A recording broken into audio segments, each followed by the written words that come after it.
Hey guys, welcome to the Homestead. So a few weeks ago, we did a video showing you how we butcher our lamb, and particularly the different cuts of meat that we can take from that lamb when butchering it and using that, for later, whether it be a shoulder roast or whether it be a leg of lamb, boneless leg of lamb, or lamb chops, or whatever different kinds of cuts. And so today we're going to take that boneless shoulder and we're going to show you how to cook it. One of the biggest topics of emails that we get, or comments, questions, is, I have this meat, now how do I prepare it? Because people are used to preparing things like beef or whatever else they're used to preparing, but lamb sometimes is on the outskirts of when it comes to somebody's experience. There's just not a lot of experience out there. So we have this shoulder. I showed you how to cut the shoulder to take the bone out, and now we have this nice, beautiful boneless shoulder. How do we prepare it? Well, first off, I want to tell you that a boneless shoulder is one of the best cuts, or one of the best roasts you will ever have, because it's so intermingled with fat and meat that it just produces a really juicy and tender product. So here's how we're going to do this. And if you mess it up, the shoulder roast of a lamb is very forgiving because it's just so juicy and full of flavor. So here's how we're going to do this. We're going to take this shoulder roast, now that we've taken it off the bone, and we're going to lay it out. And the first thing we're going to do is put in some mushrooms. So you can use any type of mushrooms that you would normally cook with. Right here you see some button mushrooms. Excuse me. And these button mushrooms, you just lay a few of them out there. You can use button mushrooms. You can use baby portobellos. You can use, even if you really want to take it up a notch, you could use shiitake, or even if it's that time of year, get some fresh morels. That would be amazing. And if you really wanted to take it up a notch, you could order up, I really like mushrooms on meat. It's just an amazing pairing. But you could order online from a place called Markies.com, and they sell black truffles that are actually pretty affordable. And you can maybe shave some of that black truffle onto this meat. Amazing. But mushrooms work great. So here's just some regular, baby white button mushrooms. So we've got a few of those.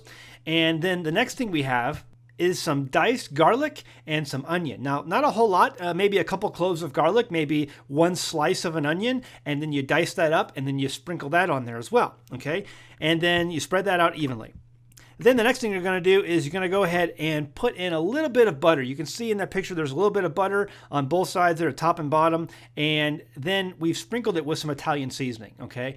And then that's basically all the ingredients you're going to put inside of this roast. The next thing you're going to do is fold the top down and fold the bottom up, and you're going to basically come out with a roast that looks like this after it's all wrapped, some kind of cylindrical type roast, okay? So everything is wrapped up neatly inside.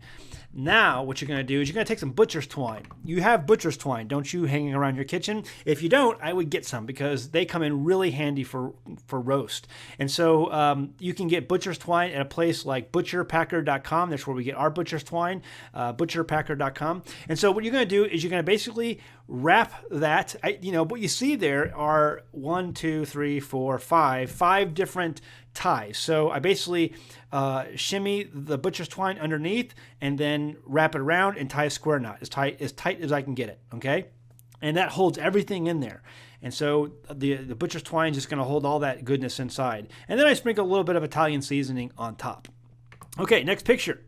You're going to take that and you're going to put it on the grill. So here is the grill.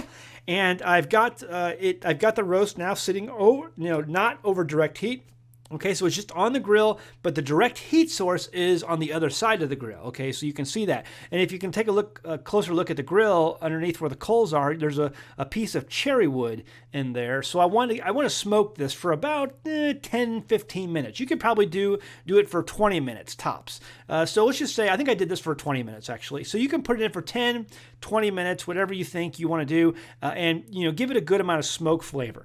So that you want to make sure you put it over indirect heat. So you don't want it over the coals. You don't want to burn it. So you just want it in there to get the smoke flavor and just get a little bit of heat. The next picture, as you can see, here's the Weber, and you can see the smoke coming out of it. It's smoking up just fine coming out of the vents. So you want to put this in there for about 20 minutes. Okay, next picture. After it's all done, about 20 minutes later, it looks like that. Oh my goodness, look at that. It just looks so beautiful. And so you're going to take that, as beautiful as it is, because it's not done yet, okay? It's pretty raw on the inside at this point. You've just given it a very nice color, and you've given it a whole bunch of flavor. And what you've done is you've, put that smoke inside that meat. It's going to have a smoke ring, and I'll show you that at the end when we cut it open. Okay, so it's going to have, the meat's going to have an entire smoke ring of about, a few centimeters in depth. So, but you take that beautiful now piece of meat, and you're going to put it inside of a dish, or what this is really, it's going to be a cast iron Dutch oven type thing. Okay, this is one of my Jamie's Dutch ovens. It's the I forgot what it's called. It's got coating. It's made of cast iron, but it's got a coating on top of it, and I don't remember what it's called. Enamel. So this is an enamel, one of her Lodge cast iron, and it's a deep pot. I don't know, sits about 8 inches deep. And so I put it in the bottom of this big cast iron, enamel cast iron, and I put, again, some more chopped onions, some more chopped garlic, and a little more butter. And then I sprinkled it with some of our seasoning that we use for, it's really Emerald's seasoning. And we make it here ourselves. We make it all from scratch, all natural ingredients, none of the store-bought stuff. But whatever seasoning that you like, you can put in there, along with a little bit of butter, the garlic, and the onions. And what that's going to do when this cooks down, the meat is going to give up its juices, and it's just going to cook in its own juices. Only about an inch high, because it's not going to be a lot of juices, and that butter will help it as well. And so you got some butter in there, some onions, and some garlic, and some seasoning, whatever seasoning that you like. Okay, so next picture, it's going in the oven. You're going to put it in the oven, and you're going to leave it in there, I would say probably about an hour and 10 minutes, around an hour's worth of time. And you want to basically heat the oven up to about 450 degrees. And then when you place this in the oven, you're going to drop the temperature down to about 350. Okay, and you're going to leave it in there for an hour. If you did not do the grill step, the step with the grill, okay, then you want to put it in here for about an hour and a half. Okay. So low temperature, 350 degrees, maybe 325 for an hour, okay? And leave it in there for an hour if you did the grill. If you didn't do the grill, leave it in there for an hour and a half. Okay, so it's done. It's time to take it out and check it out inside of the enamel cast iron. There it is. It is gorgeous. Just so beautiful. Lots of its natural juices sitting in the bottom there. It's been roasting. The top is well roasted, and it's been covered the whole time in the oven and cooked at about 325, 350 degrees for an hour. That just looks beautiful. But let's cut it open and see what it looks. Let's go ahead and plate it. So you take it out of there and you put it on the plate, and here's what it looks like. Amazing. I mean, you cut that open and, oh my goodness, that just looks so good. It was tasty. I can't tell you how wonderful this was.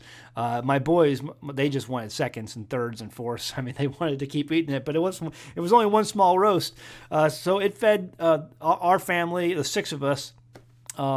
This was me, Jamie, the boys, and her parents who joined us for dinner that night, and it was good. And so there wasn't a bit of this left. Now the smoke ring I want to show you. You see on the edge of the meat there, it looks like it's raw. It's not raw. Okay, there's nothing in this that's raw. Okay, that's that pink that you see on the edge of the meat. That's the smoke ring that was put in place when you put it on the grill, and that just gives it an amazing flavor. Amazing flavor. So, this is a great dish for those of you. If you have your own sheep, and how you've seen the video that we did before where we were taking the lamb shoulder off the bone, and you're left with this beautiful piece of meat.